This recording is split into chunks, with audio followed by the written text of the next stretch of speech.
ಭ್ರಾತರಿಷ್ಟಾಪ್ತಬಂಧೋ ಸ್ವಾಮಿನ್ನ ಸರ್ವಾಂತರಾತ್ಮನ್ನಜರಜರಯಿತರ್ಜನ್ಮ ಮೃತ್ಯಾಮಯಾನಾಂ ಗೋವಿಂದೇ ದೇಹಿ ಭಕ್ತಿಂ ಭವತಿ ಚ ಭಗವನ್ನೂರ್ಜಿತಾಂ ನಿರ್ನಿಮಿತ್ತಾಂ ನಿರ್ವ್ಯಾಜಾಂ ನಿಶ್ಚಲಾಂ ತದ್ಗುಣಗಣ ಬೃಹತೀಂ ಶಾಶ್ವತೀಮಾಶುದೇವ ನಾರಾಯಣಂ ನಮಸ್ಕೃತ್ಯ ನರಂ ಚೈವ ನರೋತ್ತಮಂ ದೇವೀಂ ಸರಸ್ವತೀಂ ವ್ಯಾತಂ ತತೋ ಜಯಮುದೀರಯೇ ವಿಜಾನತಾಂ ಅವಿತ್ತಸ್ಯ ಮಧ್ವಸ್ಯ ಜಗತಿ ಗುರೋಃ ಪೂರ್ವಾಚಾರ್ಯಮಹಿಷ್ಠಾನಾಂ ಇಯಂ ಪ್ರಣತಿಮಾಲಿಕಾ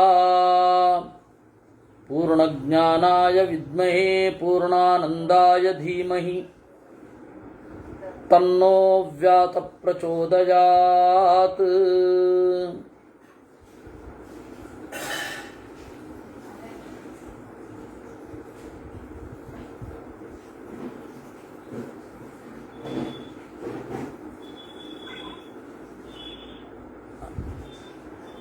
ನಿನ್ನೆ ವರಾಹ ರೂಪದ ಚಿಂತನೆಯನ್ನು ತೊಡಗಿದ್ವಿ. ವರಾಹ ರೂಪದ ಚಿಂತನೆಯಲ್ಲಿ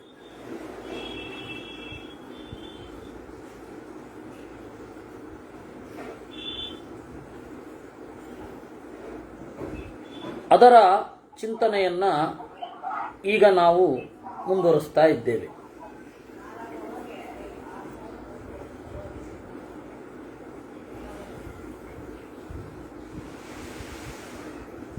ನಿನ್ನೆ ಮಂಜುನಾಥನಿಗೆ ಒಂದು ಸಂಶಯ. ನಿನ್ನೆ ಪಾಠದಲ್ಲಿ ಕೃತಯುಗದಲ್ಲಿ ಸ್ತ್ರೀ ಪುರುಷ ಸಮಾಗಮ ಇಲ್ಲದೆ ಸಂಕಲ್ಪದಿಂದಲೇ ಸಂತಾನೋತ್ಪತ್ತಿ ಆಗ್ತಾ ಇತ್ತು ಅಂತ ಹೇಳಿದ್ದೀರಾ. ಆದರೆ ಸ್ತ್ರೀ ಸ್ವತಂತ್ರವಾಗಿ ಪುರುಷನ ಸಹಾಯ ಇಲ್ಲದೆ ಸೃಷ್ಟಿಯನ್ನು ಮಾಡಲು ಸಾಧ್ಯವಿಲ್ಲ ಎಂಬ ಸೂತ್ರ ಇದೆ ಅಲ್ವೇ ಅಂತ. ಅದನ್ನು ಯಾಕೆ ಕೂಡಿಸ್ಬೇಕು? ಅದನ್ನು ಕೂಡಿಸೋ ಅಗತ್ಯ ಇಲ್ಲಪ್ಪ. ಸ್ತ್ರೀ ಸೃಷ್ಟಿ ಮಾಡಲಿಲ್ಲ, ಅದು ಪುರುಷರೇ ಸೃಷ್ಟಿ ಮಾಡ್ತಾ ಇದ್ದದ್ದು. ಅದರಿಂದಾಗಿ ಆ ತರಹದ ಸ್ತ್ರೀ ಪುರುಷ ಸಂಯೋಗ ಇಲ್ಲದೆ ಸೃಷ್ಟಿ ಮಾಡಬಲ್ಲವರಾಗಿದ್ದರು. ಅವಾಗಿನ ದಾಂಪತ್ಯದ ಚಿಂತನೆ ಸಾಧನೆ ಮಾಡಲಿಕ್ಕೆ ಒಟ್ಟಿಗೆ ಇರ್ತಿತ್ತು ಅಷ್ಟೇ. ಅದನ್ನೇ ಹೇಳಿದ್ದು. ಆಮೇಲೆ ಸ್ಪರ್ಶ ಮೊದಲಾದವುಗಳಿಂದ ಸ್ತ್ರೀಯಲ್ಲಿ ಅವಾಗ ಸ್ತ್ರೀ ಬೇಕಾಯಿತು. ಅದರಿಂದಾಗಿ ಕೃತಯುಗದ ಧರ್ಮಗಳು ಬೇರೆ, ಕೃತಯುಗದ ತಪಸ್ಸು ಬೇರೆ, ಇವುಗಳೆಲ್ಲ ಇರೋದು. ಆಮೇಲೆ ಸೃಷ್ಟಿಯಾಗ್ತಾ ಬಂತು. ಅದರ ಚಿಂತನೆಯನ್ನು ನಾವು ನೋಡಿದೆವು. ವರಾಹ ರೂಪಿಣಂ ದೇವಂ ಅದೃಶ್ಯಮರೈರಪಿ. ದೇವರು ವರಾಹ ರೂಪವನ್ನು ತಳೆದ. ವರಾಹ ರೂಪವನ್ನು ತಳೆದು ವೇಗವಾಗಿ ಬಿಲದೊಳಗೆ ಹೊಕ್ಕ. ಯಾಕೆ ಅಂದರೆ ಭೂಮಿಗಿಂತ ಕೆಳಗಡೆ ಘೋರವಾದ ರಾಕ್ಷಸರು ಇದ್ರಂತೆ. ಅವರನ್ನೆಲ್ಲ ನಾಶ ಮಾಡಬೇಕಿತ್ತು. ದೃಷ್ಟ್ವಾ ಚ ಸಹಿತಾಃ ಸರ್ವೇ ದೈತ್ಯಾಃ ಸತ್ವಮಮಾನುಷಂ ಪ್ರಸಶ್ಯ ಸಹಿತಾಃ ಸರ್ವೇ ಸಂತಸ್ಥುಃ ಕಾಲಚೋದಿತಾಃ. ದೈತ್ಯರೆಲ್ಲ ಅಮಾನುಷವಾದ ಈ ಸತ್ವ ಬಂದದ್ದನ್ನು ನೋಡಿ ಕಾಲಚೋದಿತಾಃ ಹೋರಾಡುವ ಬಯಕೆಯಿಂದ ಸೆಟೆದು ನಿಂತರು ಅನ್ನುವಲ್ಲಿಗೆ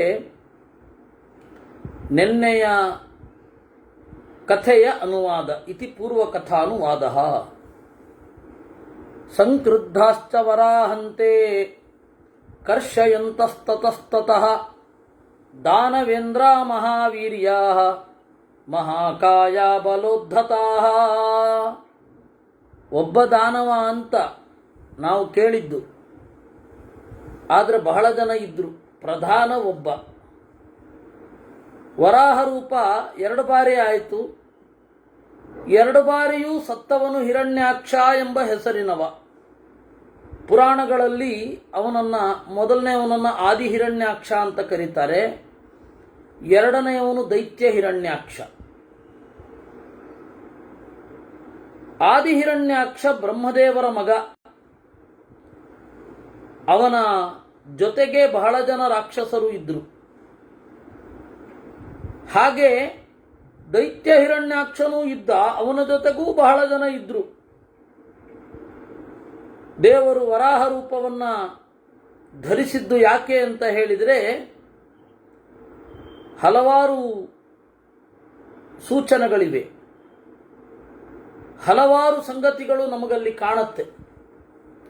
ದೇವರು ಯಾಕೆ ವರಾಹ ರೂಪವನ್ನು ತಾಳಿದ್ದು ಅಂತಂದರೆ, ದೇವರು ಯಾವುದೇ ರೂಪವನ್ನು ತಳೆದರೂ ಅವನ ಶರೀರ ಪಾಂಚಭೌತಿಕವಾದದ್ದಲ್ಲ ಅಂತ ತೋರಿಸಲಿಕ್ಕೆ. ಅತ್ಯಂತ ವಿರುದ್ಧವಾದ ಕೆಲಸಗಳನ್ನು ನಾನು ಮಾಡಬಲ್ಲೆ, ಹಂದಿಯ ಶರೀರವನ್ನು ಹೊತ್ತು ಯಜ್ಞದ ಸಾಮಗ್ರಿಗಳನ್ನು ಸೃಷ್ಟಿಸಬಲ್ಲೆ ಅಂತ. ಇದು ಎರಡನೆಯದ್ದು. ಮೂರನೆಯದ್ದು, ವರಾಹ ಅನ್ನುವುದು ಹೊಳಹಿನ ರೂಪ. ನಮಗೆ ವೈರಾಗ್ಯ ಬರುವ ಮೊದಲು ಅಪೂರ್ವವಾದ ಹೊಳಹು ಇರುತ್ತೆ ಅಂತ. ಇದು ಮೂರನೆಯದ್ದು. ಯಾಕೆಂದ್ರೆ ಬ್ರಹ್ಮದೇವರು ಯೋಚನೆ ಮಾಡ್ತಾ ಇದ್ರು, ಭೂಮಿಯನ್ನು ನೆಲೆಗೊಳಿಸುವವ ಯಾರು? ಭೂಮಿಯನ್ನು ನೆಲೆಗೊಳಿಸಿ ಎಲ್ಲ ದೇವತೆಗಳಿಗೆ, ಮನುಗಳಿಗೆ, ಪ್ರಜಾಪತಿಗಳಿಗೆ, ಋಷಿಗಳಿಗೆ, ಎಲ್ಲ ಸಜ್ಜನರಿಗೆ ಸಾಧನೆ ಮಾಡಿಸುವ ವ್ಯಕ್ತಿ ಯಾರು ಅಂತ ಚಿಂತನೆ ಮಾಡ್ತಾ ಇದ್ದಾಗ ಅವರ ಮೂಗಿನ ಹೊಳ್ಳೆಯಿಂದ ಹೊರಬಂದ ರೂಪ ವರಾಹ ರೂಪ. ಅದರ ಬಗ್ಗೆ ಭಾಗವತದ 3ನೇ ಸ್ಕಂಧದಲ್ಲಿ ಏನಿದೆ ಅದು ಎಲ್ಲರಿಗೂ ಗೊತ್ತಿದೆ. ಆ ಕಾರಣದಿಂದ ಹೊಳಹಿನ ರೂಪ. ಹಿರಣ್ಯಾಕ್ಷ ಸಂಪತ್ತಿನಲ್ಲಿ ಕಣ್ಣಿಟ್ಟವ ಅಂದರೆ ಭೋಗಲಾಲಸೆ, ಭೋಗಲಾಲಸೆಯ ಪ್ರತೀಕ ಅವನು. ಆ ಭೋಗಲಾಲಸೆ ಇಂಗುವುದು ಹೇಗೆ? ದೇವರ ಬಗೆಗೋ, ಅತೀಂದ್ರಿಯ ತತ್ವದ ಬಗೆಗೋ, ಜೀವನದ ಸತ್ಯತ್ವದ ಬಗೆಗೋ, ಜೀವನದ ಯಥಾಸ್ಥಿತಿಯ ಬಗೆಗೋ ಹೊಳೆದಾಗ. ಹೀಗಾಗಿ ವರಾಹ ರೂಪ ಅಂತನ್ನೋದು ಈ ಎಲ್ಲ ಸಂಕೇತವನ್ನು ಒಳಗೊಂಡಿರುತ್ತೆ. ದೇವರ ಯಾವುದೇ ರೂಪ ಬಹಳ ಸಂಕೇತಗಳನ್ನು ಒಳಗೊಂಡಿರುತ್ತೆ. ಅದರಿಂದಾಗಿ ದೇವರ ವರಾಹ ರೂಪವನ್ನೇ ಯಾಕೆ ತಳೆಯಬೇಕಾಯಿತು ಅಂತ ಹೇಳಿದರೆ ಹಲವಾರು ಕಾರಣಗಳು ನಮಗೆ ಹೊಳೆಯುತ್ತೆ. ಅದು ದೇವರ ಒಂದು ಕ್ರಿಯೆಯ ವೈಶಿಷ್ಟ್ಯ.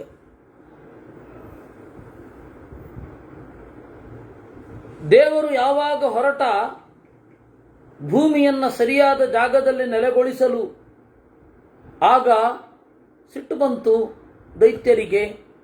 ಸಂಕ್ರುದ್ಧಾಶ್ಚ ವರಾಹಂತೆ ಕರ್ಷಯಂತಸ್ತತಸ್ತತಃ ದಾನವೇಂದ್ರ ಮಹಾವೀರ್ಯಾ ಮಹಾಕಾಯ ಬಲೋದ್ಧತಾ. ಮುನಿದರು ನಮ್ಮ ಕೆಲಸಕ್ಕೆ ಅಡ್ಡಿ ಅಂತ ಅವರಂದುಕೊಂಡು ವರಾಹರೂಪಿ ಪರಮಾತ್ಮನನ್ನು ಆಚೆ ಈಚೆ ಎಳೆದರಂತೆ. ಎಲ್ಲರೂ ದೊಡ್ಡ ದೇಹದವರು, ತಮ್ಮ ಶಕ್ತಿಯಿಂದ ಕೊಬ್ಬಿದವರು. ನಾ ಶಕ್ನುವನ್ಶ್ಚ ಕಿಂಚಿತ್ತೇ ತಸ್ಯ ಕರ್ತುಂ ತದಾ ವಿಭೋ ತತೋ ಗಮನ್ ವಿಸ್ಮಯಂತೆ ದಾನವೇಂದ್ರ ಭಯಾರ್ಜಿತಾ ಸಂಶಯಂ ಗತಮಾತ್ಮಾನಂ ಮೇನಿರೇಚ ಸಹಸ್ರಶಃ. ಸ್ವಲ್ಪ ಹೊತ್ತಿಗಾದ ಮೇಲೇನೆ ಅವ್ರಿಗೆ ಅರ್ಥ ಆಯಿತು, ಈ ಹಂದಿಯ ರೂಪದಲ್ಲಿ ಯಾವುದೋ ಒಂದು ತತ್ವ ಬಂದಿದೆ, ಇದನ್ನು ನಮ್ಮ ಕೈನಲ್ಲಿ ಏನು ಮಾಡಲಿಕ್ಕಾಗೋಲ್ಲ ಅಂತ. ಮೊದಲು ವಿಸ್ಮಯ ಹೊಂದಿದರಂತೆ, ಅಚ್ಚರಿ, ಆಮೇಲೆ ಭಯ ಆಯಿತು. ಸಂಶಯಂ ಗತಮಾತ್ಮಾನಂ, ನಾವು ಇವನೊಡನೆ ಸೆಣಸ್ತೇವೋ ಇಲ್ವೋ, ಯುದ್ಧ ಮಾಡ್ತೇವೋ ಇಲ್ವೋ, ನಮ್ಮ ಕೈಯಲ್ಲಿ ಈ ಹಂದಿಯನ್ನು ಕೊಲ್ಲಲಿಕ್ಕಾಗತ್ತೋ ಇಲ್ವೋ ಅಂತ ಡೌಟ್ ಬಂತು ಫಸ್ಟ್. ತಥೋ ದೇವಾದಿದೇವಸ್ಸಹ ಯೋಗಾತ್ಮ ಯೋಗಸಾರಥಿ ಯೋಗಮಾಸ್ಥಾಯ ಭಗವಾನ್ ತದಾ ಭರತ ಸತ್ತಮ ವಿನನಾದ ಮಹಾನಾದಂ ಕ್ಷೋಭಯನ್ನ ದೈತ್ಯದಾನವಾನ್. ದೇವಾದಿದೇವನಾದ ಎಲ್ಲ ಜ್ಞಾನಗಳ ಸಾರವನ್ನು ನೀಡುವ, ಜ್ಞಾನದ ಕಡೆಗೆ ದೇಹವನ್ನು ಒಯ್ಯುವ ದೇವರು ಯೋಗಮಾಸ್ಥಾಯ. ಮುಂದೆ ಏನು ಮಾಡಬೇಕು ಅಂತನ್ನುವುದನ್ನು ನಿಶ್ಚಯಿಸಿ ವಿನನಾದ. ಯೋಗ ಅಂತ ಹೇಳಿದ್ರೆ ದಾರಿ, ಉಪಾಯ, ಜ್ಞಾನ, ಹೀಗೆ ಹಲವಾರು ಅರ್ಥ ಇದೆ. ಅದರಿಂದಾಗಿ ಯೋಗಮಾಸ್ಥಾಯ ಇವರಿಗೆ ದಾರಿಯನ್ನು ತೋರಬೇಕು ಎಂದು ನಿಶ್ಚಯಿಸಿ ವಿನನಾದ ಮಹಾನಾದಂ ಕ್ಷೋಭಯನ್ ದೈತ್ಯ ದಾನವಾನ್, ನಾದವನ್ನ ಮಾಡಿದನಂತೆ, ನಾದಗೈದ.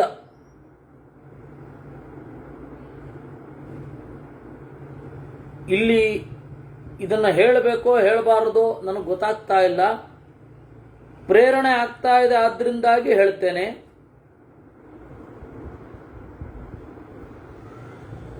ಅಶ್ವಪೂರ್ವಾಂ ರಥ ಮಧ್ಯಾಂ ಹಸ್ತಿನಾದ ಪ್ರಮೋದಿನೀಂ ಅಂತಿದೆ. ಅದರಲ್ಲಿ ಧ್ಯಾನದಲ್ಲಿ ಕೆಲವೊಂದು ಸದ್ದುಗಳು ಕೇಳ್ತವೆ ಅಂತ ಹೇಳ್ತಾರೆ. ವಿಶೇಷತಃ ಲಕ್ಷ್ಮೀದೇವಿ ನಮ್ಮ ಮೇಲೆ ಪ್ರಸನ್ನಳಾಗ್ತಾ ಇದ್ದಾಳೆ ಅಂತ ಹೇಳಿ ಮೊದಲು ಕುದುರೆ ಕೆನೆತದ ಸದ್ದು, ಆಮೇಲೆ ರಥ ಮಧ್ಯಾಂ ರಥದ ನಡೆಯ ಸದ್ದು, ಆಮೇಲೆ ಹಸ್ತಿನಾದ ಪ್ರಮೋದಿನೀಂ ಆನೆಯ ಘೀರಿಡುವ ಸದ್ದು ಕೇಳುತ್ತೆ ಅಂತ ಹೇಳುತ್ತಾರೆ. ಆ ರೀತಿ ದೇವರ ಸದ್ದನ್ನ ಅನುಸಂಧಾನ ಮಾಡೋಣ ಅಂತ ಹೇಳಿ ಅನ್ನಿಸಿತು.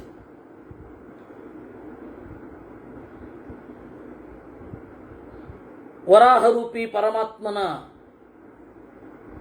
ಸದ್ದು ಹೀಗಿರಬಹುದು ಅಂತ ಹೇಳಿ ಒಮ್ಮೆ ಕಲ್ಪಿಸಿಕೊಂಡೆ.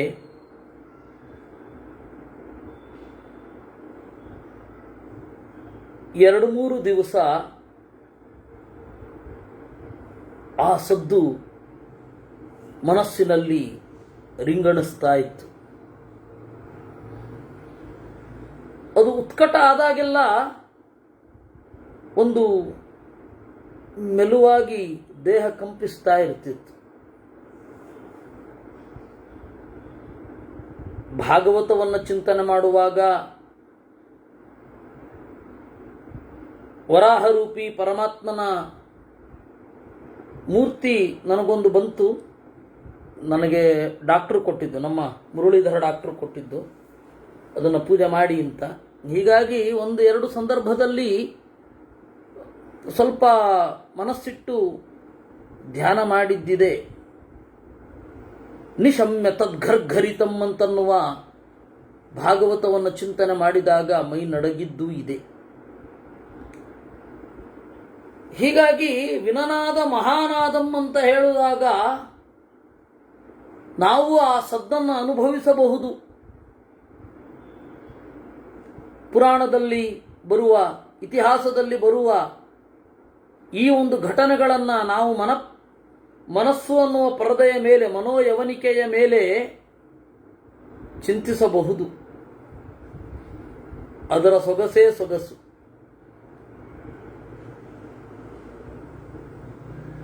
ಮೊದಲು ಸ್ವಲ್ಪ ಕಷ್ಟ ಆಗ್ತದೆ, ಆದರೆ ಅದನ್ನು ಮಾಡೋದು ಒಳ್ಳೆಯದು. ಅದೇ ಮುಂದೆ ಧ್ಯಾನಕ್ಕೆ ಸಹಕಾರ ಆಗೋದಲ್ವೇ. ಹೀಗಾಗಿ ಆ ನಾದ ಕ್ಷೋಭಯನ್ನ ದೈತ್ಯದಾನವಾನ್, ದೈತ್ಯದಾನವರೆಲ್ಲ ಗಡಗಡನೆ ನಡುಗಿದರಂತೆ.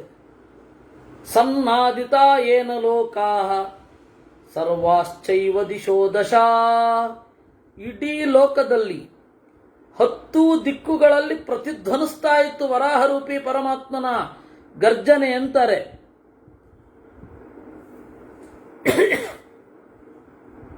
ಆ ಗರ್ಜನೆಯನ್ನು ನಾವು ಅನುಭವಿಸಬಹುದು ಅಂತ ಹೇಳಲಿಕ್ಕೆ ಇದನ್ನು ಹೇಳಬೇಕಾಯಿತು.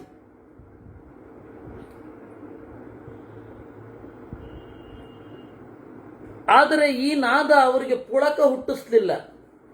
ಯಾಕೆ ಅಂದರೆ ಅವರು ದ್ವೇಷಿಗಳಾದ್ದರಿಂದ. ತೇನ ಸನ್ನಾದ ಶಬ್ದೇನ ಲೇಭಿರೇ ಕ್ಷೋಭಮಾತ್ಮನಃ ಸಂಭ್ರಾಂತಾಶ್ಚಾಭವಂತರ್ವೇ ದೇವಾ ಶಕ್ರಪುರೋಗಮಾಃ. ಆ ಸನ್ನಾದದಿಂದ ಆತ್ಮನಃ ಕ್ಷೋಭಂ ಲೇಭಿರೇ, ಬಹಳ ಸಂಕಟ ಆಯಿತಂತೆ. ಸಂಭ್ರಾಂತಾಶ್ಚ ಅಭವನ್, ಮುಂದೇನು ಮಾಡೋದು ಅಂತ ಗೊತ್ತಾಗಲಿಲ್ಲ. ನಿರ್ವಿಚೇಷ್ಟಂ ಜಗಚ್ಚಾಪಿ ಬಭೂವಾತಿ ಭೃಚಂ ತದಾ ಸ್ಥಾವರಂ ಜಂಗಮಂ ಚಾಪಿ ತೇನ ನಾದೇನ ಮೋಹಿತಂ. ಇಡೀ ಜಗತ್ತು ನಿರ್ವಿಚೇಷ್ಟಂ, ಏನನ್ನೂ ಮಾಡದೆ ತಟಸ್ಥವಾಯಿತು. ಸ್ಥಾವರ ಜಂಗಮ ಎಲ್ಲವೂ ಕೂಡ ಆ ನಾದದ ಲಯವೋ ಮಾಧುರ್ಯವೋ ಅವರವರಿಗೆ ಬಿಟ್ಟದ್ದು. ಅದರಿಂದ ಕಂಗೆಟ್ಟರು. ನಾನು ಹೇಳಲಿಕ್ಕೆ ಹೊರಟಿದ್ದು ಮತ್ತೇನೂ ಅಲ್ಲ. ಇತಿಹಾಸವನ್ನ ಪುರಾಣವನ್ನ ಓದುವಾಗ ಅಥವಾ ಕೇಳುವಾಗ ಅಥವಾ ಹೇಳುವಾಗ ತನ್ಮಯತೆಯಿಂದ ವಿತ್ ಎಫೆಕ್ಟ್ಸ್ ನೀವು ನೆನಪಿಸಿಕೊಂಡ್ರೆ ಅದು ಧ್ಯಾನ ಆಗ್ತದೆ. ಇದರಲ್ಲಿ ಹೇಳಿದ್ದು ಎಲ್ಲವೂ ಅನುಭವಕ್ಕೆ ಬರುತ್ತೆ ಅಂತಲ್ಲ. ಒಂದು 100 ಅಂಶದಲ್ಲಿ ಒಂದು ಅಂಶವಾದರೂ ಹೌದು ಅಂತ ಅನಿಸುತ್ತೆ, ನಮ್ಮ ಅನುಭವಕ್ಕೆ ಬರುತ್ತೆ. ಆ ಖುಷಿ ಬೇರೆ. ಅದಕ್ಕಾಗಿ ಇದನ್ನು ಹೇಳಿದ್ದು. ತತಸ್ತೆ ದಾನವಾಃ ಸರ್ವೇ ತೇನ ನಾದೇನ ಭೀಷಿತಾಃ ಪತಿತಾಗತಾಸವಶ್ಚೈವ ವಿಷ್ಣು ತೇಜೋ ವಿಮೋಹಿತಾಃ.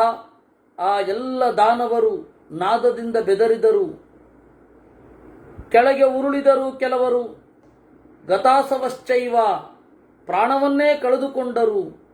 ವಿಷ್ಣು ತೇಜೋ ವಿಮೋಹಿತಾಃ ರಸಾತಲ ಗತಾಂಶ್ಚೈವ ವರಾಹಸ್ತ್ರಿದಶದ್ವಿಷಃ ಖುರೈಸ್ಸ ಧಾರಯಾಮಾತ ಮಾಂಸ ಮೇಧೋಸ್ಥಿ ಸಂಚಯಾನ್. ಕೆಲವೊಬ್ಬರು ತ್ರಾಣ ಇದ್ದವರು ತಪ್ಪಿಸಿಕೊಂಡು ರಸಾತಳಕ್ಕೆ ಹೋದರು. ಆಗ ಖುರೈಹಿ ಧಾರಯಾಮಾಸ,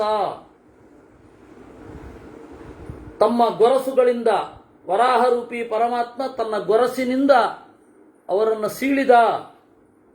ಅವರ ಮಾಂಸ, ಕೊಬ್ಬು, ಮೂಳೆ ಎಲ್ಲ ಹೊರಗಡೆ ಬಂದುವಂತೆ. ನಾದೇನ ತೇನ ಮಹತ ಸನಾತನ ಇತಿ ಸ್ಮೃತಃ.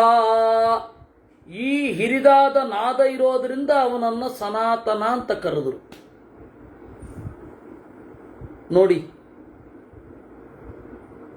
ಇಲ್ಲಿ ನಾವು ಕೇವಲ ನಾದೇನ ತೇನ ಮಹತಾ ಸನಾತನ ಇತಿ ಸ್ಮೃತಃ ಅಂತನ್ನೋದನ್ನು ಯಾವುದೋ ವ್ಯಾಖ್ಯಾನದಲ್ಲಿ ನೋಡಿ ಅದನ್ನು ಹೇಳ್ತಾ ಇರ್ತೇವೆ.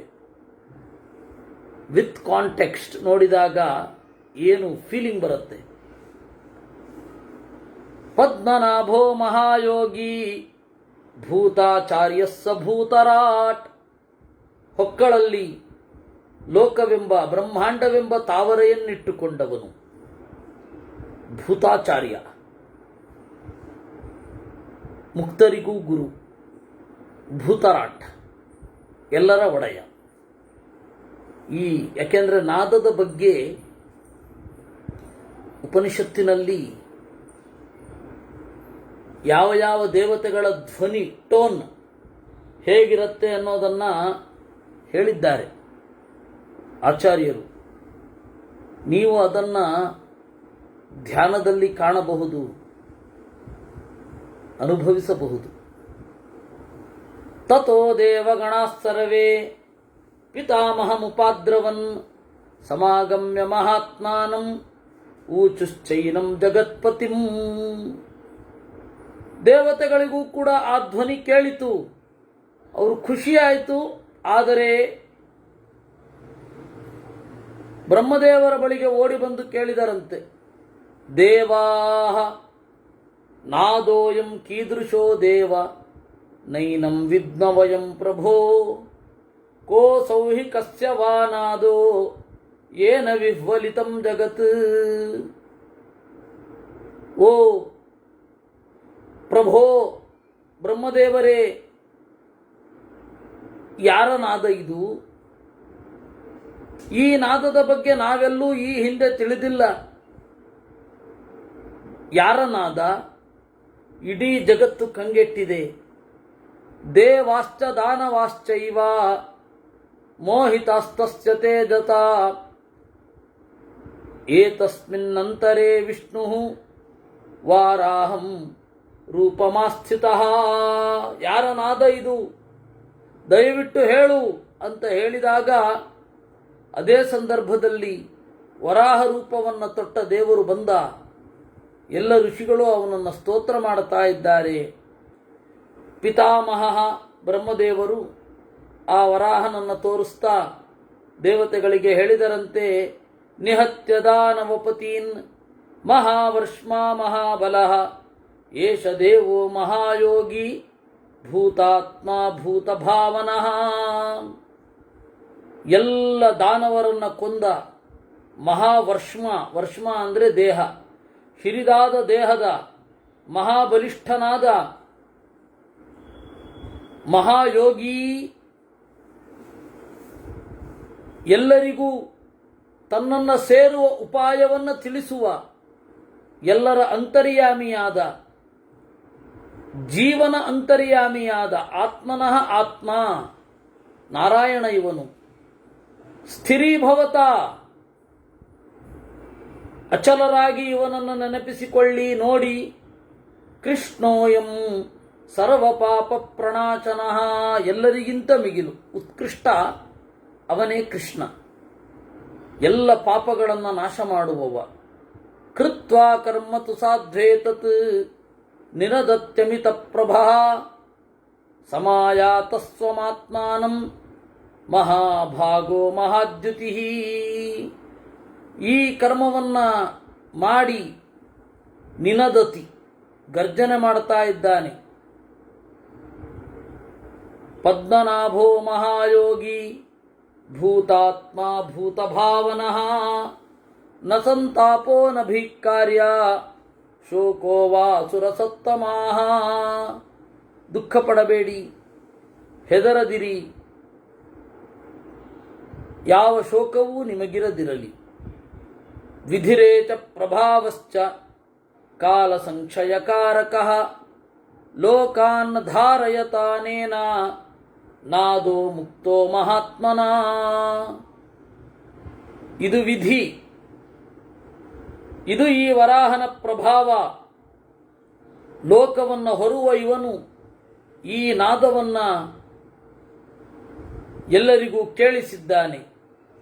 ಸಯೇಷ ಹಿ ಮಹಾಭಾಗಃ ಸರ್ವಲೋಕ ನಮಸ್ಕೃತಃ ಅಚ್ಯುತ ಪುಂಡರೀಕಾಕ್ಷಃ ಸರ್ವಭೂತ ಸಮುದ್ಭವಃ. ಇದೋ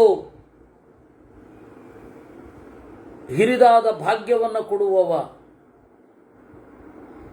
ಎಲ್ಲ ಜನರು ಇವನನ್ನು ನಮಿಸುತ್ತಾರೆ. ಅಚ್ಯುತಃ, ತನ್ನ ಪದವಿಯಿಂದ ಎಂದೂ ಜಾರದವ. ಪುಂಡರೀಕಾಕ್ಷಃ, ಅಗಲವಾದ ಕಣ್ಗಳವನು. ಸರ್ವಭೂತ ಸಮುದ್ಭವ, ಎಲ್ಲ ಜೀವರನ್ನು ಹುಟ್ಟಿಸಿದವ ಅನ್ನುವಲ್ಲಿಗೆ 193ನೇ ಅಧ್ಯಾಯ. ಯುಧಿಷ್ಠಿರ ಪಿತಾಮಹ ಮಹಾಪ್ರಾಜ್ಞ ಕೇಶವಸ್ಯ ಮಹಾತ್ಮನಃ ವಕ್ತುಮರ್ಹಸಿ ತತ್ವೇನ ಮಾಹಾತ್ಮ್ಯಂ ಪುನರೇವತು. ಯುಧಿಷ್ಠಿರ ಕೇಳ್ತಾನೆ. ಇಲ್ಲಿಗೆ ನಾವು 193ನೇ ಅಧ್ಯಾಯ ಮುಗಿದು 194ನೇ ಅಧ್ಯಾಯಕ್ಕೆ ಬಂದಿದ್ದೇವೆ. ಓ ಅಜ್ಜ, ದೇವರ ಮಹತ್ವವನ್ನು ಮತ್ತೆ ಹೇಳು. ನ ತೃಪ್ಯಾಮ್ಯಹಮಪ್ಯೇನಂ ಪಶ್ಯನ್ ಶೃಣ್ವನ್ಶ್ಚ ಸತ್ತಮ ಏವಂ ಕೃಷ್ಣಂ ಮಹಾಬಾಹೋ ತಸ್ಮಾದೇತದ್ಬ್ರವೀಹಿ ಮೇ. ನನಗೆ ಈ ದೇವರ ಮಹಿಮೆಯನ್ನು ಕೇಳಿ ತೃಪ್ತಿ ಆಗ್ತಾ ಇಲ್ಲ. ಕೃಷ್ಣನನ್ನು ದಿವಸವೂ ನೋಡ್ತಾ ಇದ್ದೇನೆ, ನೋಡಿ ತೃಪ್ತಿಯಾಗಲಿಲ್ಲ. ನಿಮ್ಮ ಮಾತಿನಲ್ಲಿ ಕೃಷ್ಣನ ಮಹಿಮೆಯನ್ನು ಕೇಳ್ತಾ ಇದ್ದೇನೆ, ಕೇಳಿ ತೃಪ್ತಿ ಆಗ್ತಾ ಇಲ್ಲ. ಅದರಿಂದಾಗಿ ಓ ಅಜ್ಜ, ಮೇ ಬ್ರವೀಹಿ, ನನಗೆ ಮತ್ತೆ ನುಡಿ. ಭೀಷ್ಮ ಶೃಣುರಾಜನ್ ಕಥಾಮೇತಾಂ ವೈಷ್ಣವೀಂ ಪಾಪನಾಶನೀಂ ನಾರದೋ ಮಾಂ ಪುರಾಪ್ರಾಹ ಯಾಮಹಂ ತೇ ವದಾಮಿ ತಾಂ. ಓ ದೊರೆಯೇ, ಪಾಪವನ್ನೆಲ್ಲ ಪರಿಹರಿಸುವ ಈ ನಾರಾಯಣನ ಕಥೆಯನ್ನ ಕೇಳು. ಈ ಕಥೆಯನ್ನು ನನಗೆ ಹೇಳಿದ್ದು ನಾರದರು, ಅದನ್ನೇ ನಾನು ನಿನಗೆ ಹೇಳ್ತಾ ಇದ್ದೇನೆ. ದೇವರ್ಷಿರ್ನಾರದ ಪೂರ್ವಂ ತತ್ವಂ ವೇತ್ಸ್ಯಾಮಿ ವೈ ಹರೇಃ ಇತಿ ಸಂಚಿತ್ಯ ಮನಸಾ ದಧ್ಯೌ ಬ್ರಹ್ಮ ಸನಾತನಂ. ನಾರದರೇ ನನಗೆ ಹೇಳಿದ್ದು. ದೇವರ್ಷಿ ನಾರದರು ದೇವರ ತತ್ವವನ್ನು ತಿಳಿಯಬೇಕು ಅಂತ ಹೇಳಿ ಕಣ್ಗಳನ್ನು ಮುಚ್ಚಿ ಧ್ಯಾನಕ್ಕೆ ತೊಡಗಿದರಂತೆ. ಹಿಮಾಲಯೇ ಶುಭೇ ದಿವ್ಯೇ ದಿವ್ಯಂ ವರ್ಷಶತಂ ಕಿಲ ಅನುಚ್ಛ್ವಸನ್ ನಿರಾಹಾರ ಸಂಜತಾತ್ಮ ಜಿತೇಂದ್ರಿಯ. 100 ವರ್ಷಗಳ ಕಾಲ ಉಸಿರಾಡದೆ, ಆಹಾರವನ್ನು ತೆಗೆದುಕೊಳ್ಳದೆ, ಇಂದ್ರಿಯ ನಿಗ್ರಹದಿಂದ ಕೂಡಿ ಅವರು ತಪಸ್ ಮಾಡಿದ್ರು. ತತೋಂತರಿಕ್ಷೇ ವಾಗಾಸೀತ್ ತಂ ಮುನಿಪ್ರವರಂ ಪ್ರತಿ ಮೇಘ ಗಂಭೀರ ನಿರ್ಘೋಷ ದಿವ್ಯ ಬಾಹ್ಯ ಶರೀರಿಣಿ. ಅಂತರಿಕ್ಷದಲ್ಲಿ ನಾರದರಿಗಾಗಿ ಆ ಮಾತು ಹೊರಟಿತು. ಎಂತಹ ಮಾತು! ಮೇಘ ಗಂಭೀರ ನಿರ್ಘೋಷ, ಮೋಡದ ಗುಡುಗಿನಂತಹ ಆಳವಾದ ದನಿ, ದಿವ್ಯ ಅಲೌಕಿಕವಾಗಿದ್ದು, ಬಾಹ್ಯ ಯಾರ ಕೊರಳು ಹಾಗೆ ನುಡಿಯುವುದಿಲ್ಲ, ಎಲ್ಲರಿಗಿಂತ ಆಚಿನದ್ದು, ಅಶರೀರಿಣಿ ಶರೀರದ ಮಾಧ್ಯಮದಲ್ಲಿ ಇಲ್ಲದೆ ಇರೋದು. ಏನು ಹೇಳಿತು? ಕಿಮರ್ಥಂ ತ್ವಂ ಸಮಾಪನ್ನೋ ಧ್ಯಾನಂ ಮುನಿವರೋತ್ತಮ ಅಹಂ ದದಾಮಿ ತೇ ಜ್ಞಾನಂ ಧರ್ಮಾದ್ಯಂ ವಾ ವೃಣೀಶ್ವ ಮಾಂ. ಅಶರೀರವಾಣಿ ಹೇಳಿತು, ಎಲೈ ಮುನಿಯೇ, ಏಕಾಗಿ ಧ್ಯಾನಕ್ಕೆ ತೊಡಗಿದ್ದಿ, ನಾನು ನಿನಗೆ ಅರಿವನ್ನು ಕೊಡಲೋ, ಧರ್ಮ ಅರ್ಥ ಕಾಮವೆಂಬ ಪುರುಷಾರ್ಥವನ್ನು ಕೊಡಲೋ ಎಂದಿತು. ಆಗ ಭೀಷ್ಮರು ಹೇಳ್ತಾರೆ, ಕಥೆಯನ್ನು ಮುಂದುವರಿಸ್ತಾರೆ. ನಾರದರು ಅದನ್ನು ಕೇಳಿದರು. ತಚ್ಛ್ರುತ್ವಾ ಮುನಿರಾಲೋಚ್ಯ ಸಂಭ್ರಮಾವಿಷ್ಟಚೇತನಃ ಕಿನ್ನು ಸ್ಯಾದಿತಿ ಸಂಚಿತ್ಯ ವಾಕ್ಯಮಾಹ ಪರಂ ಪ್ರತಿ. ಏನು ಮಾಡಲಿ ಅಂತ ಹೇಳಿ ಈ ಮಾತನ್ನ ಆಡಿದರಂತೆ. ನಾರದ ಕಸ್ತ್ವಂ ಭವಾನಂಡಂ ಬಿಭೇದ ಮಧ್ಯೆ ಸಮಾಸ್ಥಿತೋ ವಾಕ್ಯಮುದೀರಯನ್ಮಾಂ ನ ರೂಪಮನ್ಯತ್ತವ ದೃಶ್ಯತೆ ವೈ ಈದೃಗ್ವಿಧಸ್ತ್ವಂ ಸಮಧಿಷ್ಠಿತೋಸಿ. ಯಾರು ನೀನು? ನಿನ್ನ ಧ್ವನಿ ಬ್ರಹ್ಮಾಂಡದ ನಡುವನ್ನು ಸೀಳಿದೆ. ನಿನ್ನ ರೂಪ ಕಾಣ್ತಾ ಇಲ್ಲ, ನಿನ್ನ ಧ್ವನಿ ಮಾತ್ರ ಕೇಳಿಸ್ತಾ ಇದೆ. ಯಾಕೆ ಈ ತರಹ ರೂಪವನ್ನು ತಳೆದಿದ್ದಿ? ಭೀಷ್ಮ ಪುನಸ್ತಮಾಹತ ಮುನಿ ಮುನಿಂ ಅನಂತೋಹಂ ಬೃಹತ್ತರಃ ನ ಮಾಂ ಮೂಢಾ ವಿಜಾನಂತಿ ಜ್ಞಾನಿನೋ ಮಾಂ ವಿದಂತ್ಯುತಾ. ಆಗ ಆ ಅಶರೀರವಾಣಿ ಹೇಳಿತಂತೆ, ನನ್ನನ್ನು ಮೋಹಗೊಂಡವರು ತಿಳಿಯುವುದಿಲ್ಲ, ಜ್ಞಾನಿಗಳು ನನ್ನನ್ನು ತಿಳಿಯುತ್ತಾರೆ. ಆಗ ನಾರದರು ಆ ಧ್ವನಿಯ ಕಡೆಗೆ ಬಾಗಿ ವಿನಯದಿಂದ ಕೂಡಿ ನುಡಿದರು. ಇದು ಬಹಳ ಮುಖ್ಯ. ನಾವು ಇವತ್ತೆಲ್ಲ ನೋಡ್ತೇವೆ, ಯಾರೂ ಕೂಡ ಅಂತಿಮ ಸತ್ಯವನ್ನು ಕಂಡವರಿಲ್ಲ ಅಂತ ಬಹಳ ಜನ ಘೋಷಣೆ ಮಾಡೋದು ನಾನು ಕೇಳಿದ್ದೇನೆ. ನನಗೊಂದು ಅರ್ಥ ಆಗೋದಿಲ್ಲ, ನಾವು ಹೆಂಗೆ ತೀರ್ಮಾನ ಮಾಡೋದು ಯಾರು ಅಂತಿಮ ತತ್ವವನ್ನು ಕಂಡವರಿಲ್ಲ ಅಂತ?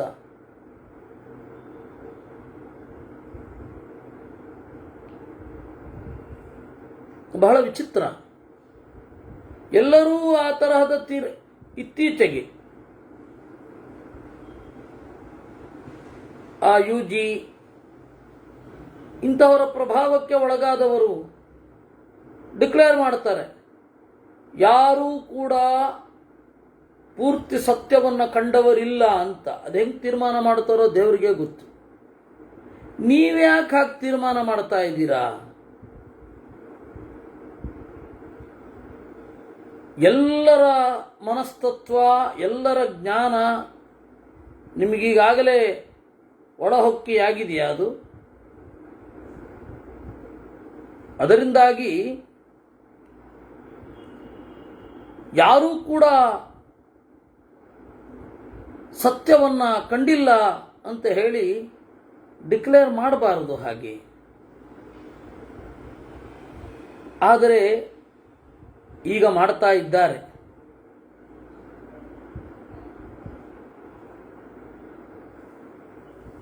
ಹಾಗೆ ಮಾಡೋ ಅಗತ್ಯ ಇಲ್ಲ. ವಿನಯ ಇರಬೇಕು. ನನಗೆ ಗೊತ್ತಿರದೇ ಇರೋದು, ನನಗೆ ತಿಳಿಯದೇ ಇರೋದು ಇವರು ತಿಳಿದಿರಬಹುದು ಅಂತನಾದರೂ ಒಂದು ಆಶಂಕೆ ಇರಬೇಕಾಗತ್ತೆ. ಇಲ್ಲ ಅಂದರೆ ಸಾಧನೆಯ ದಾರಿಯಲ್ಲಿ ಮುಂದುವರಿಲಿಕ್ಕಾಗೋದಿಲ್ಲ.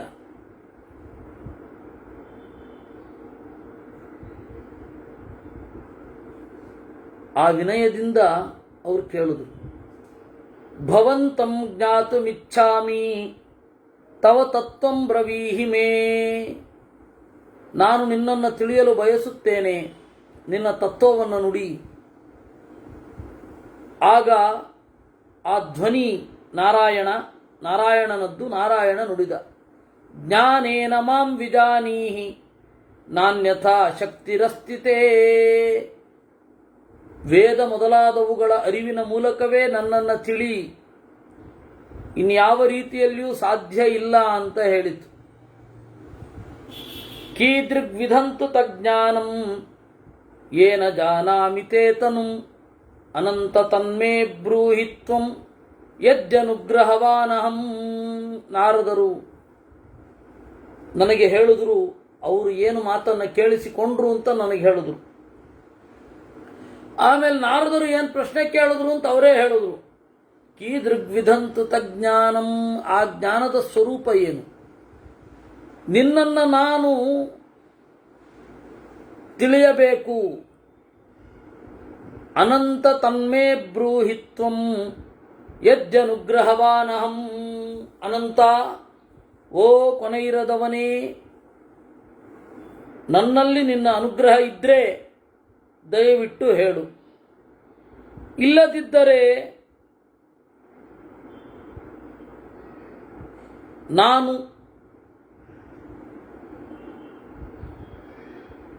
ನಿನ್ನ ಅನುಗ್ರಹಕ್ಕಾಗಿ ಪ್ರಯತ್ನ ಪಡ್ತೇನೆ. ಎರಡೇ ಅಲ್ವಾ? ಆಗ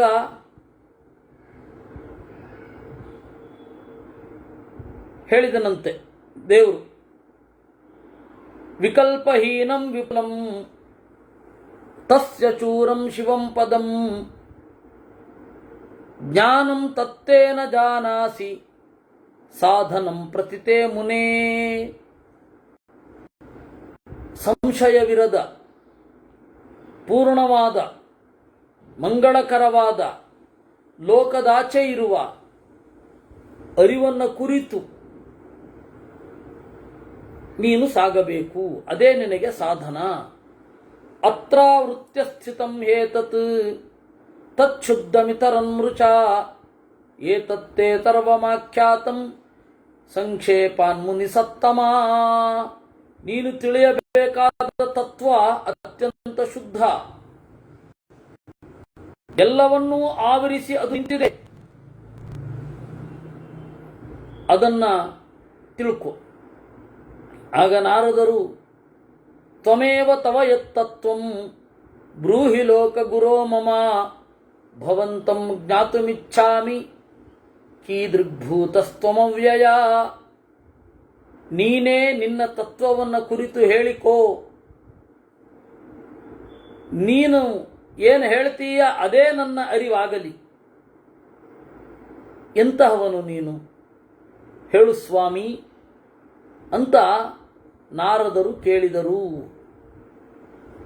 ಅದರಿಂದಾಗಿ ವೇದ ಇದೆ, ನಾವು ಓದ್ಕೊಳ್ತೇವೆ, ನೀನು ಅರ್ಥ ಆಗ್ತಿ ಅಂತ ಹೇಳಲಿಲ್ಲ ಅವರು. ನೀನು ಹೇಗೆ ಅಂತ ನೀನೇ ಹೇಳು ಅಂತಂದ್ರು. ಆಗ ತತಪ್ರಹಸ್ಯ ಭಗವಾನ್ ಮೇಘ ಗಂಭೀರಯ ಗಿರಾ ಪ್ರಾಹೇತ ಸರ್ವಭೂತಾನಾಂ ನ ಮೇ ಚಾಸ್ಯಂ ಶ್ರುತಿರ್ನ ಚ. ಅವಾಗ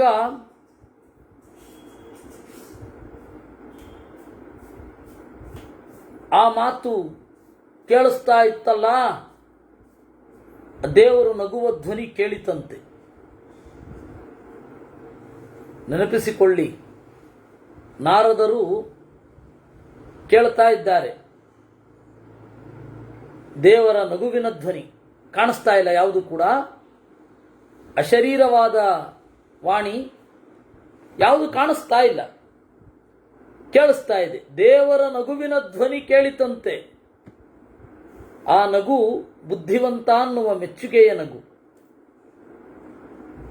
ಜ್ಞಾನವನ್ನು ಪಡೆಯುವ ದಾರಿಯಲ್ಲಿದ್ದಾನೆ ಅಂತನ್ನುವ ಮೆಚ್ಚುಗೆಯ ನಗು. ತತಪ್ರಹಸ್ಯ ಭಗವಾನ್, ನಕ್ಕ ಅಂತೆ. ನಾರದರು ಆ ಧ್ವನಿಯನ್ನ ಕೇಳ್ತಾ ಇದ್ದಾರೆ, ದೇವರ ರೂಪ ಕಾಣಿಸ್ತಾ ಇಲ್ಲ. ಮೌನದಿಂದ ಅದನ್ನು ಅನುಭವಿಸ್ಬೇಕ್ರಿ ಇದನ್ನ. ಆದರೆ ಇಲ್ಲಿ ನಾವು ಹಂಗೆ ಕೂತ್ಕೊಳ್ಳಿಕ್ಕಾಗಲ್ಲ. ಅದು ಓದ್ತಾ ಇರುವಾಗ ಆ ಎಕ್ಸ್ಪೆರಿಮೆಂಟ್ ಎಲ್ಲ ಮಾಡಬಹುದು. ಆದರೆ ಅದು ಮಾಡೋದು ಬಹಳ ಸೊಗಸು. ಅದೇ ಓದುವಾಗ ಹಾಗೆ ಓದಬಹುದು ಅಂತ. ದೇವರು ನಕ್ಕ ಅಂತೆ, ನಕ್ಕು ಹೇಳಿದನಂತೆ, ನಮೇ ಚಾಸ್ಯಂ ಶ್ರುತಿರ್ನ ಚ, ನನಗೆ ಮೋರೆ ಇಲ್ಲ, ಕಿವಿ ಇಲ್ಲಪ್ಪ. ನಘ್ರಾಣ ದೃಶ್ವೇ ದೃಕ್ಚೈವ ತ್ವಚಾ ನಾಸ್ತಿ ತಥಾ ಮುನೇ, ಹಾಗೆಯೇ ಘ್ರಾಣ ಮೂಗು ಇಲ್ಲ, ನಾಲಿಗೆ ಇಲ್ಲ, ಕಣ್ಣು ಇಲ್ಲ, ಹಾಗೆ ತ್ವಕ್ ನಾಸ್ತಿ, ನನಗೆ ಚರ್ಮವೂ ಇಲ್ಲ. ಕಥಂ ವಕ್ಷ್ಯಾಮಿ ಚಾತ್ಮಾನಂ ಅಶರೀರಸ್ತಥಾಪ್ಯಹಂ, ಹೇಗೆ ಹೇಳೋ, ನನಗೆ ಶರೀರವೇ ಇಲ್ಲ, ಏನಂತ ವರ್ಣನೆ ಮಾಡಿಕೊಳ್ಳಲಿ ಇಂದ ದೇವರು. ತಜ್ಞಾತ್ವಾ ವಿಸ್ಮಯಾವಿಷ್ಟೋ ಮುನಿರಾಹ ಪ್ರಣಮ್ಯತಂ, ನಾರದರಿಗೆ ಆಶ್ಚರ್ಯವೋ ಆಶ್ಚರ್ಯ. ಆ ಧ್ವನಿ ಬಂದ ಕಡೆಗೆ ನಮಸ್ಕಾರ ಮಾಡಿ ಹೇಳಿದರಂತೆ, ನಾರದಃ ಏನ ತ್ವಂ ಪೂರ್ವಮಾತ್ಮಾನಂ ಅನಂತೋಹಂ ಬೃಹತ್ತರಃ ಶತೋಹಮಿತಿ ಮಾಂ ಪ್ರೀತಃ ಪ್ರೋಕ್ತವಾನಸಿ ತತ್ಕಥಂ. ಸ್ವಾಮಿ, ಇದೆಂತಹ ಪರೀಕ್ಷೆ! ನೀನು ನಿನ್ನನ್ನು ಏನಂತ ಹೇಳಿಕೊಂಡ್ಯೋ? ಅನಂತಹ, ನಾನು ಕೊನೆಯಿರದವ, ಬೃಹತ್ತರಃ, ಎಲ್ಲಕ್ಕಿಂತಲೂ ಹಿರಿಯ, ಶತೋಹಂ, ಅನಂತವಾದ ರೂಪವುಳ್ಳವನು ಅಂತ ನನ್ನ ಮೇಲೆ ಪ್ರೀತಿಯಿಂದ ಈ ಹಿಂದೆ ಹೇಳಿದೆ ಇಲ್ವಪ್ಪ, ಅದು ಹೇಗೆ? ನಿನ್ನ ಈ ಮಾತು ಮತ್ತೆ ಆ ಮಾತು ಎರಡನ್ನೂ ಅರ್ಥ ಮಾಡಿಕೊಳ್ಳುವ ಬಗೆ ಹೇಗೆ? ಪುನಸ್ತಮಾಹ ಭಗವಾನ್ ತವಾಪ್ಯಕ್ಷಾಣಿ ಸಂತಿ ವೈ ತ್ವಮೇನಂ ಬ್ರೂಹಿ ಚಾತ್ಮಾನಂ ಯದಿ ಶಕ್ನೋಷಿ ನಾರದ. ಆಗ ದೇವರು ಹೇಳದಂತೆ, ಅಲ್ಲಪ್ಪ, ನಿನಗೂ ಅಕ್ಷಾಣಿ ಸಂತಿ, ಇಂದ್ರಿಯಗಳಿದೆ ಅಲ್ವೇನೋ? ಹೌದು ಸ್ವಾಮಿ, ನನಗೂ ಇಂದ್ರಿಯಗಳಿದೆ. ಹಾಗಾದರೆ ತ್ವಮೇನಂ ಬ್ರೂಹಿ ಚಾತ್ಮಾನಂ, ನಿನ್ನ ಸ್ವರೂಪದ ಬಗ್ಗೆ ಹೇಳಿಕೋ, ನಿನಗೆ ಶಕ್ತಿ ಇದ್ರೆ. ಆತ್ಮ ಯಥಾ ತವ ಮುನೆ ವಿದಿತಸ್ತು ಭವಿಷ್ಯತಿ, ನಿನ್ನ ನೀನೆ ಹೇಗೆ ತಿಳ್ಕೊಳ್ತಿ ಹೇಳು. ಇತ್ಯುಕ್ತ್ವಾ ಭಗವಾನ್ ದೇವಃ ತಥೋ ನೋವಾಚ ಕಿಂಚನ. ಇಷ್ಟು ಹೇಳಿ ದೇವರ ಧ್ವನಿ ಅಲ್ಲಿಗೆ ಇಂಗಿತು. ಏನು ಮತ್ತೆ ಧ್ವನಿ ಬರಲಿಲ್ಲ. ನಾರದೋಪ್ಯುತ್ಸ್ಮಯನ್ ಖಿನ್ನಃ ಪೊಗತೋ ಸಾವಿತಿ ಪ್ರಭು ಸ್ಥಿತ್ವಾತ ದೀರ್ಘಕಾಲಂಚ ಮುನಿರ್ವ್ಯಾಮೂಢಮಾನತಃ. ನಾರದರಿಗೆ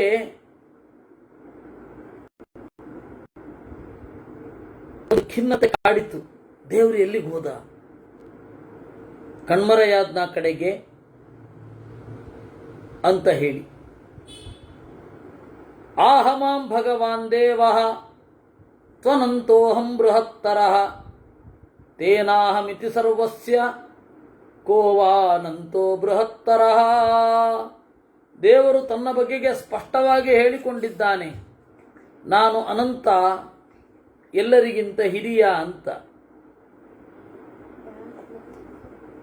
ಅದರಿಂದಾಗಿ ನಮಗೆ ಕಾಣುವ ವಸ್ತುಗಳ ಹಿರಿತನವನ್ನು ಕುರಿತು ಚಿಂತನೆ ಮಾಡೋಣ, ಹೋಗೋಣ. ನಾವು ಕಣ್ಣು ಬಿಟ್ಟ ಕೂಡಲೇ ಕಾಣುವ ತತ್ವ ಪೃಥ್ವಿ, ಭೂಮಿ ಬಿಟ್ಟಿನ್ನೇನಿದೆ. ಕೇಯ ಮುರ್ವೀಹ್ಯನಂತಾಖ್ಯ ಬೃಹತೀ ನೂನಮೇವತ ಯಸ್ಯಾಂ ಜಾನಂತಿ ಭೂತಾನಿ ವಿಲೀನಾನಿ ತತಸ್ತತಃ. ಈ ಭೂಮಿ ನಮಗೆ ಕಾಣೋದು ಅದು ಅನಂತವಾಗಿದೆ, ಎಲ್ಲರಿಗಿಂತ ಮಿಗಿಲಾಗಿದೆ, ಎಲ್ಲರಿಗಿಂತ ಹಿರಿಯಳು ಇವಳು. ಎಲ್ಲ ಜೀವರು ಇಲ್ಲಿಯೇ ಹುಟ್ಟಿದ್ದಾರೆ, ನಾಶವಾಗಿದ್ದಾರೆ. ಹೀಗಾಗಿ ನಾವು ಅನುಭವಿಸುವ ಅನಂತ್ಯ ಭೂಮಿಯಲ್ಲಿ ಇದೆ, ಅವಳನ್ನೇ ಕೇಳ್ತೇನೆ ಅಂತ ನಾರದರು ಅಂದುಕೊಂಡರು. ಕೇಯಮುರ್ವೀಹ್ಯನಂತಾಖ್ಯ ಬೃಹತೀ ನೂನಮೇವ ಸಾ ಯಸ್ಯಾಂ ಜಾನಂತಿ ಭೂತಾನಿ ವಿಲೀನಾನಿ ತತಸ್ತತಃ. ಇತ್ಯೇವಂ ಸ ಮುನಿಃ ಶ್ರೀಮಾನ್ ಕೃತ್ವಾ ನಿಶ್ಚಯಮಾತ್ಮನಃ ಸಭೂತಲಂ ತಮಾವಿಶ್ಯ ಪ್ರಣಿಪತ್ಯೇದಮಬ್ರವೀತ್. ಹೀಗೆ ತಿಳಿದು ನಿಶ್ಚಯಿಸಿ ನಾರದರು ಸೀದ ಭೂದೇವಿಯ ಬಳಿಗೆ ಹೋಗಿ ನಮಸ್ಕಾರ ಮಾಡಿ ಹೇಳಿದರಂತೆ. ಏನಂತ? ಆಶ್ಚರ್ಯಾಸಿ ಚ ಧನ್ಯಾಸಿ ಬೃಹತೀ ತ್ವಂ ವಸುಂಧರೆ ತ್ವಾಮತ್ರ ವೇತ್ತುಮಿಚ್ಛಾಮಿ ಯಾದೃಗ್ಭೂತಾಸಿ ವಿಶೋಭನೆ. ನಾರದರು ಕೇಳಿದ್ರು,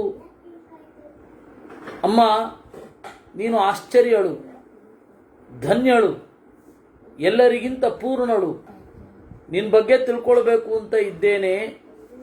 ಯಾದೃಗ್ಭೂತಾಸಿ, ನಿನ್ನ ಸ್ವರೂಪವನ್ನು ಹೇಳು, ನಿನ್ನ ಮಹಿಮೆಯನ್ನು ಹೇಳು. ಆಗ ಭೂದೇವಿ ನಕ್ಕಳಂತೆ. ನಾಹಂ ಹಿ ಬೃಹತಿ ವಿಪ್ರ ನ ಚಾನಂತ ಚ ಸತ್ತಮ ಕಾರಣಂ ಮಮ ಯೋ ಗಂಧೋ ಗಂಧಾತ್ಮಾನಂ ಬ್ರವೀಹಿತಂ. ಅವಳು ಹೇಳಿದಳು, ನೋಡಪ್ಪ, ನಾನು ಪೂರ್ಣಳಲ್ಲ, ನನಗೆ ಕೊನೆ ಇಲ್ಲದೆಯೂ ಇಲ್ಲ. ಕಾರಣಂ ಮಮಯೋ ಗಂಧೋ ಗಂಧಾತ್ಮಾನಂ ಬ್ರವೀಹಿತಂ. ನನ್ನನ್ನ ಗಂಧದ ಮಿತಿಯೊಂದಿಗೆ ಗುರುತಿಸಬಹುದು. ಯಾರು ಗಂಧದ ದೇವತೆಯೋ ಅವನನ್ನ ಕೇಳು. ತಥೋ ಮುನಿಸ್ತದ್ಧಿ ತತ್ವಂ ಪ್ರಣಿಪತ್ಯೇದಮಬ್ರವೀತ್. ಅವನೇನು ಮಾಡಿದ? ಆ ತತ್ವವನ್ನು ನಮಸ್ಕಾರ ಮಾಡಿದ. ಆ ತತ್ವಕ್ಕೆ ನಮಸ್ಕಾರ ಮಾಡಿ ಮುಂದೆ ಹೋದ. ಕಾರಣಂ ಮೇ ಜಲಂ ಮತ್ತೋ ಬೃಹತ್ತರ ತಮಂ ಹಿತತ್. ಭೂಮಿ ಹೇಳಿದಳು, ಸಮುದ್ರ ನನಗಿಂತ ವ್ಯಾಪ್ತಿಯನ್ನು ಹೊಂದಿದೆ ಅಂತ. ಸೀದ ಸಮುದ್ರದ ಬಳಿಗೆ ಹೋದ. ಆಶ್ಚರ್ಯೋಸಿ ಚ ಧನ್ಯೋಸಿ ಶನಂತೋತಿ ಬೃಹತ್ತರಃ ಭವಂತಂ ವೇತ್ತುಮಿಚ್ಛಾಮಿ ಕೀದೃಗ್ಭೂತಸ್ತ್ವಮವ್ಯಯ. ಎಲ್ಲ ನದಿಗಳ ಒಡೆಯ ಸಮುದ್ರ ಅವನಿಗೆ ನಮಸ್ಕಾರ ಮಾಡಿ, ನೀನು ಆಶ್ಚರ್ಯ, ನೀನು ಧನ್ಯ, ನೀನು ಅನಂತ, ಎಲ್ಲರಿಗಿಂತ ಹಿರಿಯ. ಅಂತ ನನಗನ್ನಿಸ್ತಾ ಇದೆ. ನಾನು ನಿನ್ನನ್ನು ತಿಳ್ಕೊಳ್ಳಿಕ್ಕೆ ಇಷ್ಟಪಡ್ತೇನೆ, ನಿನ್ನ ಸ್ವರೂಪ ಏನು ಅಂತ. ಆಗ ಸಮುದ್ರ ಹೇಳಿದ, ಕಾರಣಂ ಮೇತ್ರತಂ ಪೃಚ್ಛ ರಸಾತ್ಮಾನಂ ಬೃಹತ್ತರಂ ತಥೋ ಬೃಹತ್ತರಂ ವಿದ್ವನ್ ತ್ವಂ ಪೃಚ್ಛ ಮುನಿ ಸತ್ತಮ. ಸಮುದ್ರ ಹೇಳ್ತಾನೆ, ನನಗೆ ನನ್ನ ಒಳಗಡೆ ರಸಾತ್ಮನಾಗಿ ಯಾರೋ ಒಬ್ಬ ಇದ್ದಾನೆ, ಅವನನ್ನು ಕೇಳು. ಆ ರಸ ಏನಿದೆ ಅದಿರೋದ್ರಿಂದಾಗಿ ನಾನು ಈಗಿನ ಪರಿಸ್ಥಿತಿಯಲ್ಲಿ ಇದ್ದೇನೆ. ಭೂಮಿಯ ಗುಣ ಗಂಧ ಹೇಗೋ ಹಾಗೆ ಸಮುದ್ರದ ಮೂಲ ರಸ, ಆ ರಸತತ್ವವನ್ನು ಕೇಳು. ಸೀದಾ ಅದರೊಳಗಡೆ ಹೋದ, ರಸತತ್ವವನ್ನು ಕೇಳಿದ. ನೀನು ಆಶ್ಚರ್ಯ, ಧನ್ಯ, ಅನಂತ, ಬೃಹತ್ತರ ಹೇಳು. ಆ ರಸದೇವತೆ ಹೇಳಿದ, ಮಮಾಪಿ ಕಾರಣಂ ಪೃಚ್ಛ ತೇಜೋ ರೂಪಂ ವಿಭಾವತುಂ ನಾಹಂ ಬೃಹತ್ತರೋ ಬ್ರಹ್ಮನ್ ನಾಪ್ಯನಂತಶ್ಚ ಸತ್ತಮ. ಆ ರಸಾಭಿಮಾನಿ ಹೇಳಿದ, ಓಹೋ, ನನಗೂ ಕೂಡ ಒಬ್ಬ ಕಾರಣ ಇದ್ದಾನೆ, ಅವನನ್ನು ತೇಜಸ್ ಅಂತ ಕರೀತಾರೆ. ನಾನು ಹಿರಿಯನಲ್ಲ, ನಾನು ಅನಂತನಲ್ಲ. ಅದರಿಂದಾಗಿ ತೇಜೋರೂಪನಾದ ವಿಭಾವಸುವನ್ನ ಹೇಳು. ನನ್ನ ಒಳಗಡೆ ಇರುವ ಸಾರ ತೇಜಸ್ಸು. ತಥೋಗ್ನಿಂ ಪ್ರಣಿಪತ್ಯಾಹ ಮುನಿರ್ವಿಸ್ಮಿತಮಾನತಃ ಯಜ್ಞಾತ್ಮಾನಂ ಮಹಾವಾತಂ ಸರ್ವಭೂತ ನಮಸ್ಕೃತಂ.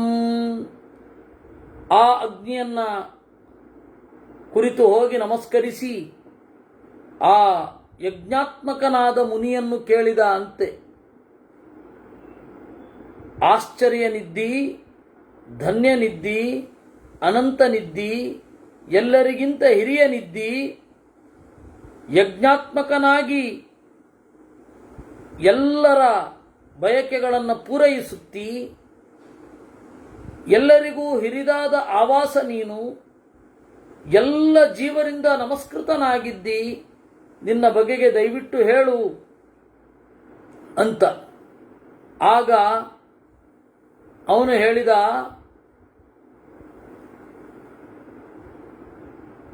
ನಾನು ಹೇಳ್ತೇನೆ ಅಂತ ಹೇಳಿ ಆ ಅಗ್ನಿದೇವ ಹೇಳಿದ. ಏನು ಹೇಳಿದ ಅಂತ ಹೇಳಿ ನಾವು ನಾಳೆ ನೋಡೋಣ ಅಂತ ಹೇಳ್ತಾ, ಇದು ಒಂದು ತತ್ವದ ಹುಡುಕಾಟ. ಪಿಂಡಾಂಡದಲ್ಲಿಯೂ ಹೀಗೆ ಹುಡುಕಬಹುದು, ಬ್ರಹ್ಮಾಂಡದಲ್ಲಿಯೂ ಹೀಗೆ ಹುಡುಕಬಹುದು. ಒಂದು ರೀತಿ ಗೀತೆಯ ಇಂದ್ರಿಯಾಣಿ ಪರಾಣ್ಯಾಹು ಕಠೋಪನಿಷತ್ತಿನಲ್ಲಿ ಕೂಡ ಇಂದ್ರಿಯೇಭ್ಯ ಪರಂ ಮನಃ ಮನಸ್ಸಸ್ತು ಪರಾ ಬುದ್ಧಿ ಬುದ್ಧೇರಾತ್ಮ ಮಹಾನ್ ಪರಃ ಅಂತ ಹೇಳುವ ತತ್ವದ ಒಂದು ನಿರೂಪಣೆ ಇಲ್ಲಿದೆ. ಅದನ್ನು ನಾಳೆ ನೋಡೋಣ ಅಂತ ಹೇಳ್ತಾ ಇವತ್ತಿನ ಚಿಂತನೆಯನ್ನು ದೇವರಲ್ಲಿ ಅರ್ಪಿಸೋಣ. ಕೃಷ್ಣಾರ್ಪಣಮಸ್ತು.